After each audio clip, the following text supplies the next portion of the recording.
আমাদের অবস্থান অত্যন্ত পরিষ্কার।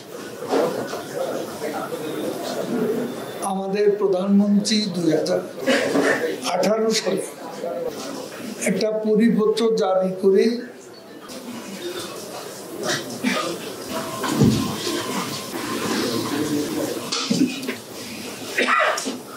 তখন যে কোটা মুক্ত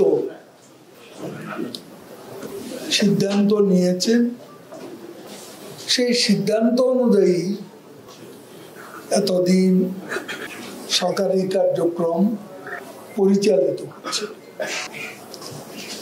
এখন এরই মধ্যে মুক্তিযোদ্ধা সন্তানদের 7 জন, সম্ভবত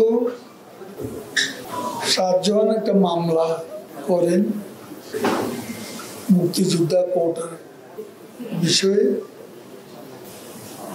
এবং কোর্ট, হাইকোর্ট একটা রায়, এই রায়ের বিরুদ্ধে সরকার পক্ষ অ্যাপিল বিভাগে এখন এটা চেম্বার জজ থেকে অ্যাপেলেট ডিভিশন নিয়ম অনুযায়ী এটা অ্যাপিল হয়েছে। ফুল কোর্টে আমরা আশা করছি শিগগিরই শুনানি হবে। সরকার এখানে অ্যাপিল করছে কারণ যে 7 জন মুক্তিযোদ্ধার সন্তান তারা মামলা করেছে সরকারের সিদ্ধান্তের বিরুদ্ধে, সে কারণে এখানে সরকার এখানে অবশ্যই একটা পক্ষ, এবং সে কারণে অ্যাপিল বিভাগে সরকারকে যেতে হয়েছে। আমাদের অবস্থান এখানে, সরকারের অবস্থান একেবারে পরিষ্কার, স্ফটিকের মতো পরিষ্কার। আমরা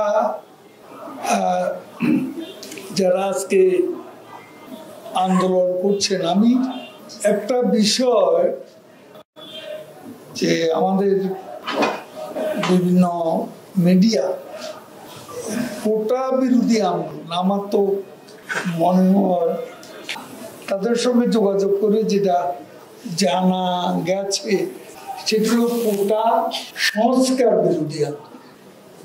আসলে তারা সম্ভবত কোটার সংস্কার চায়। এখন যখন তারা নিজেরাই তাদের